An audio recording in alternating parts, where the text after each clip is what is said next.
What if Zoro killed every single pirate he came across to buy himself a place amongst the celestial dragons? What if Frankie egoistically used the blueprints passed down to him by Tom to turn himself into the ancient weapon Pluton? Or what if Luffy had been the one who had actually stabbed Ace in the back in order to become a warlord? In other words, what would it look like if the Straw Hat Pirates were truly evil? Now, believe it or not, Jimbe was first introduced all the way back in chapter 69. Nice. And that was actually by Zoro's bounty hunter friends here when they talked about the 7 warlords. And according to their highly inaccurate silhouettes right here, these monstrous pirates were feared throughout the Grand Line. And then just a few chapters later, Dracul Mihawk confirmed their exact power when he cut a massive ship in half and then nearly cut Zoro in half as well. Now, of course, when we're finally actually introduced to Jimbe, we do find out that he's actually just a big cuddly teddy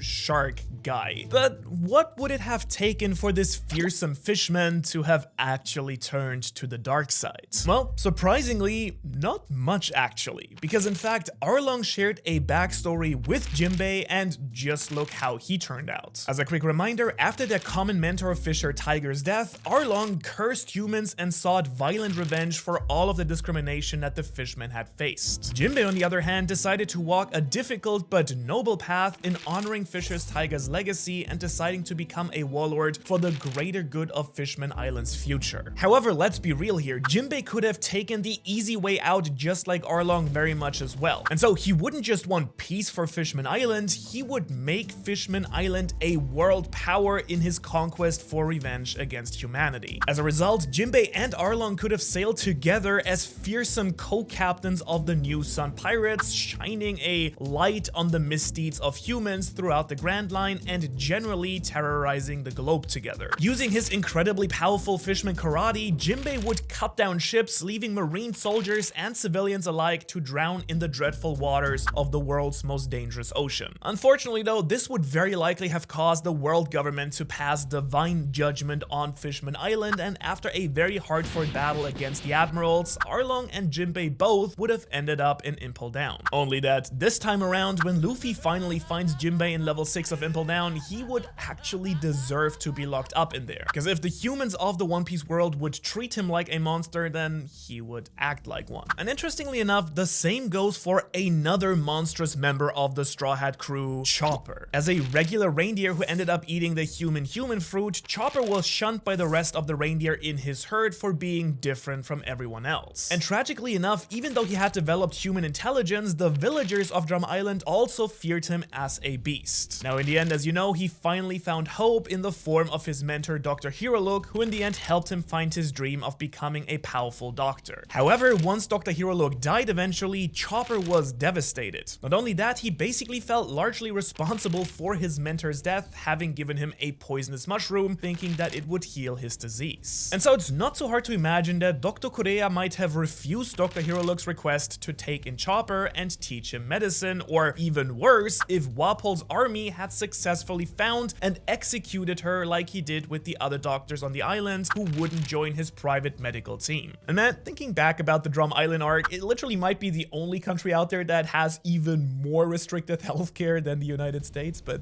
we're getting off topic here. Because in this dark timeline, Chopper would be left to fend for himself in the cold winter wilderness of Drum Island. While sitting around the fire in an icy night, residents of the island's villages would spread rumors of a beast wandering the snows at night. They'd warn each other and their children against going out after dark, for the monster would come into the villages to scavenge for food and supplies. Now, what would these supplies be for? Well, just because Dr. Hirolook died, it doesn't mean that Chopper would lose his intelligence or curiosity. In other words, he would still be very much experimenting with chemistry, but this time wouldn't just become knowledgeable in medicine, he would learn how to manipulate poisons and other dangerous substances as well. He would also not follow the same code of ethics when practicing medicine and would be fully willing to experiment on living subjects in order to develop medicines as well. And so when this version of Chopper would see people like Caesar Clown experimenting on innocent children on Punk Hazard, he would simply say, "Let's go, brother, I want to join in." He would also still use science to experiment on his own devil fruit transformation using the Rumble Balls, which would allow Chopper to become a true monster beast by accessing Monster Point on a regular basis. Using that power, he would reduce Wapple's castle to rubble and become the de facto ruler of the islands. In fact, Oda hints that this is what would happen to Chopper in a darker timeline. In case you're not aware, in the SBS section of the manga volumes, he has drawn alternate future versions for most of the Straw Hats, and Chopper's shows him as a grotesque beast demanding sacrifices. And so when Luffy and his evil crew finally showed up, they'd think a beast like evil Chopper would fit right into their crew of monsters as well, and Chopper would take the opportunity to find more knowledge, poisons, and sacrifices all across the Grand Line. And also joining the evil Straw Hat crew on a quest for knowledge and world domination would be the Devil Child Nico Robin. After defeating the warlord Sir Crocodile and claiming the Kingdom of Alabaster as his own territory, Luffy would recruit Robin to his side as well. After all, Miss All Sunday had proven herself to be quite capable and cunning as a fighter and assassin, had saved Luffy's life in the hopes that he would defeat her employer, and came with the added bonus of knowing how to read the poneglyphs, which as it turns out are set to reveal the secrets of the ancient weapons, knowledge that could turn the world upside down and that evil Luffy very much would like to get his hands on. Now, Nico Robin has spent her entire life on the run from the government, always sticking to the side of the strong in order to somehow protect herself. And so when a rising star showed the potential to become the next pirate king, it would be natural for this lifelong criminal to join his crew. Only that in our dark timeline here, we would sadly never see the kinder, gentler, true version of Robin that opened up to the Straw Hats in the end. Instead, she would just silently follow along with the crew in order to meet her own goal of uncovering the secrets of the poneglyphs. But once she accomplished her dream of uncovering the true history, what would she then do? Well, an evil Robin would definitely take these secrets about the ancient weapons and use them to destroy the world government and even the world. If they thought that the Buster Call on Ohara was justified,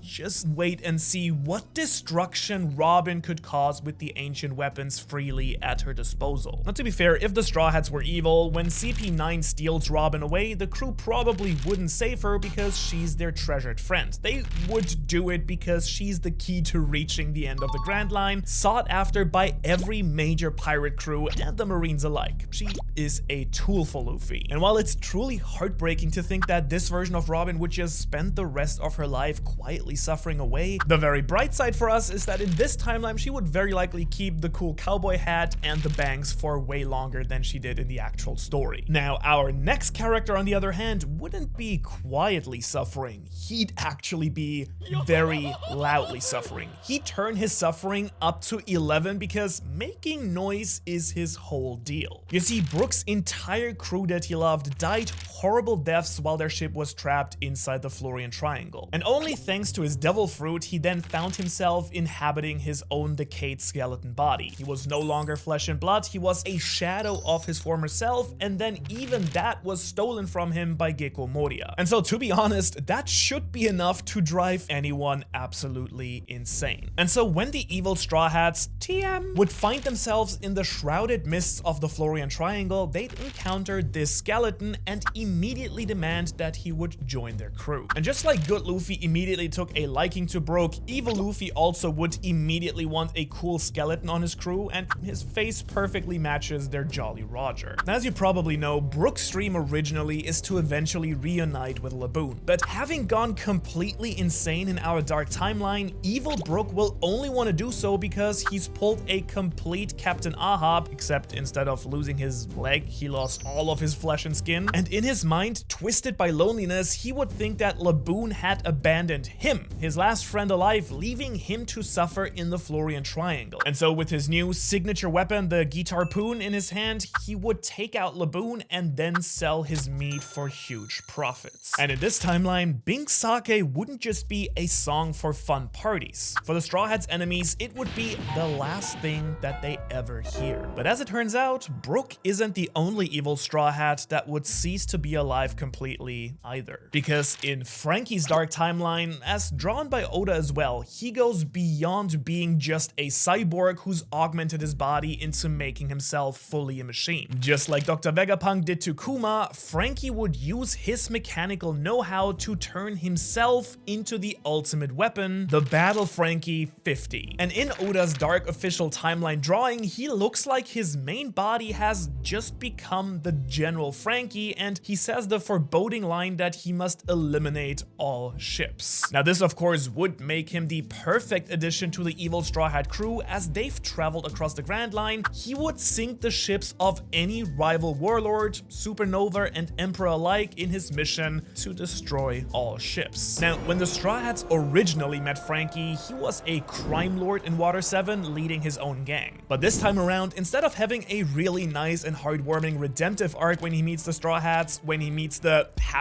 #evil Straw Hats, he would just fit right in the way he was. But eventually, he'd do something even better than just building the Straw Hat 1000 Sunny, because Oda gives us another version of Frankie 20 more years down the line, where he's actually turned himself into not just a cyborg, but into the ultimate battleship, the Battle Frankie 70. In other words, he wouldn't just build a ship worthy of the evil pirate king, he would be the ship. And honestly, this evil version of Frankie would have had no reservations at all against actually utilizing the Pluton blueprints that had been passed down to him from Iceberg. And so as a result, as a battleship, Frankie would have the destructive power of a literal ancient weapon built into him. And since the evil Straw Hat crew would then essentially be using Pluton as their ship, which by the way they might actually be doing in the actual story as well, who knows, they would be able to lay waste to basically anyone in their path as they sailed down to find the One Piece. And of course, to steer this ancient weapon Battleship Frankie through the Grand Line, the crew will need a truly evil navigator as well. Because as it happens, cat burglar Nami is already quite motivated by greed and crime. She craves riches and treasure like the good pirate she is. And since she had years and years of experience on the crew of the infamous Arlong, she'll still fit right into the evil Straw Hat crew as well. Once Luffy gave Arlong a beating, Nami would know that if she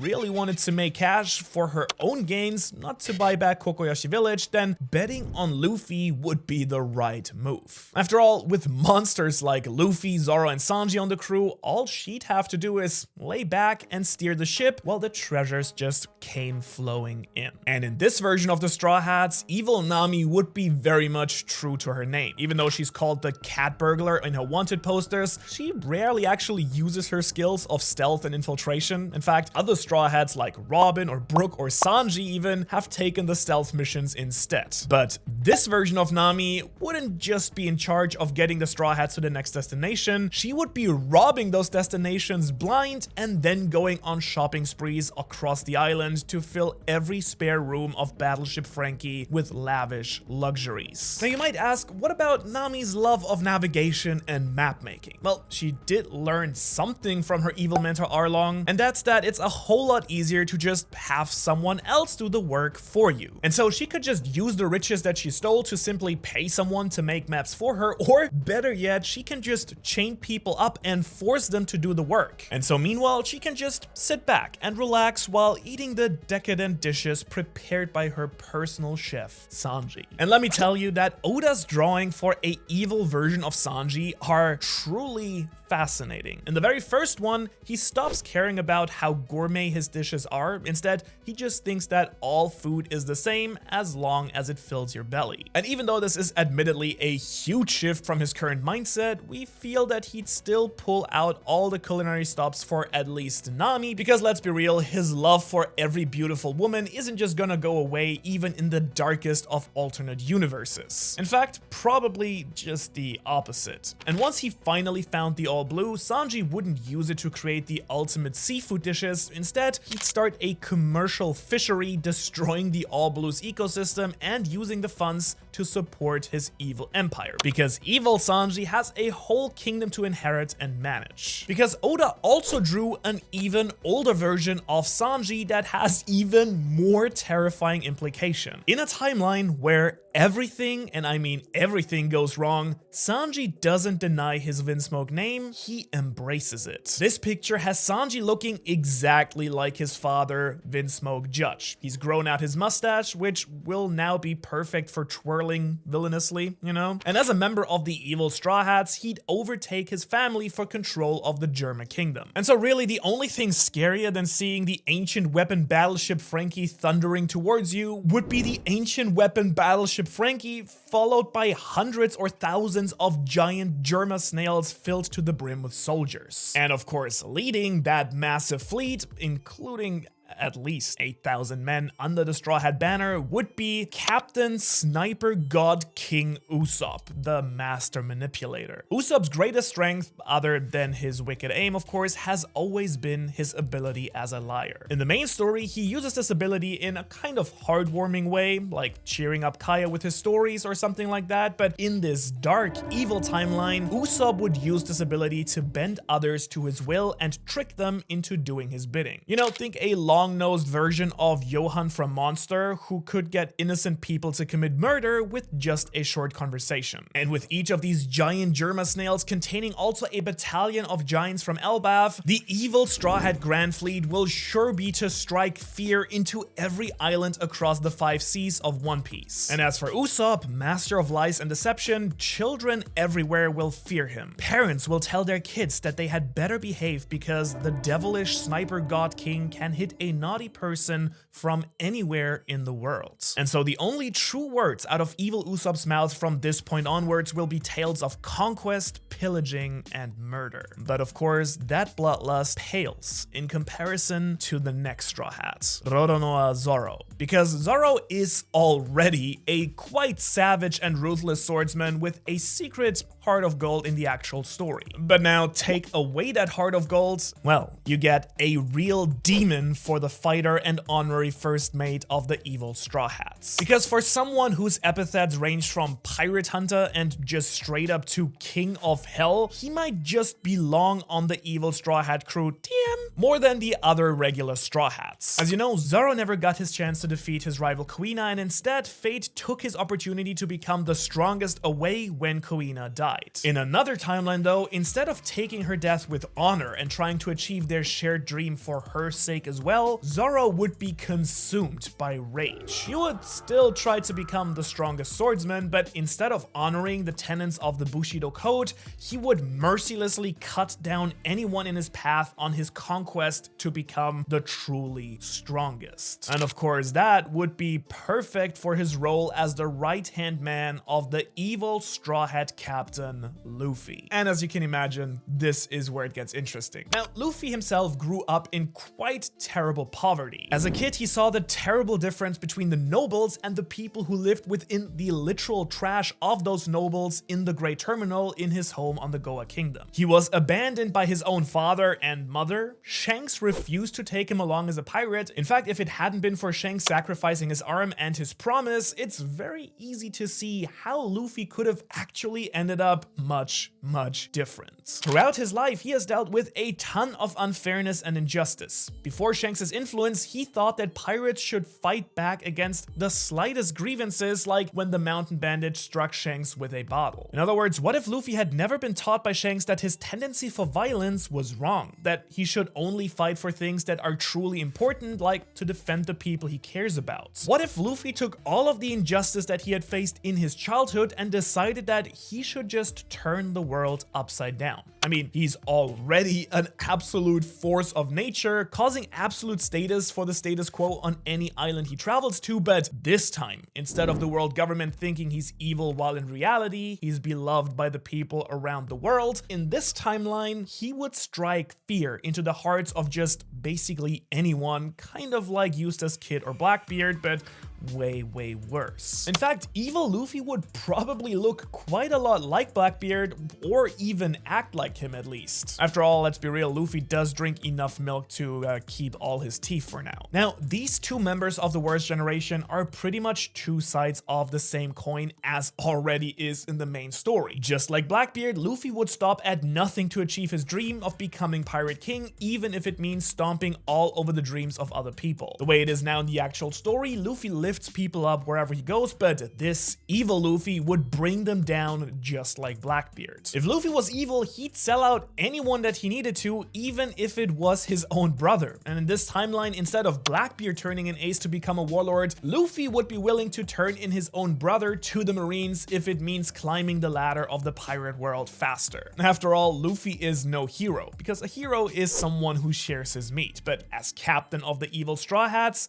he would be a straight up massive villain to the One Piece world. And of course, to be realistic, if Luffy actually was completely evil, it's very unlikely that his crew would ever join him in the first place. More likely, if Luffy had a sudden change of heart, it would be up to the Straw Hats to stop him from causing some serious harm to the world instead. And that thought actually leaves us with a really interesting question. Is Gear 5 Luffy so broken that the other Straw Hats wouldn't even stand a chance against him with all their combined forces? Or with their combined forces, would they actually be able to stop Luffy's rage? Or who knows, is there even someone among the crew who could stop Luffy in a 1v1? Well, if you're curious to see how such a battle would shake out, you can watch that video right here where we talk about exactly what would happen if Luffy fought all of the Straw Hats. Thanks so much for watching. Please like, share, subscribe. I know it's annoying, but it really helps the channel. Otherwise, I hopefully will see you in the next one.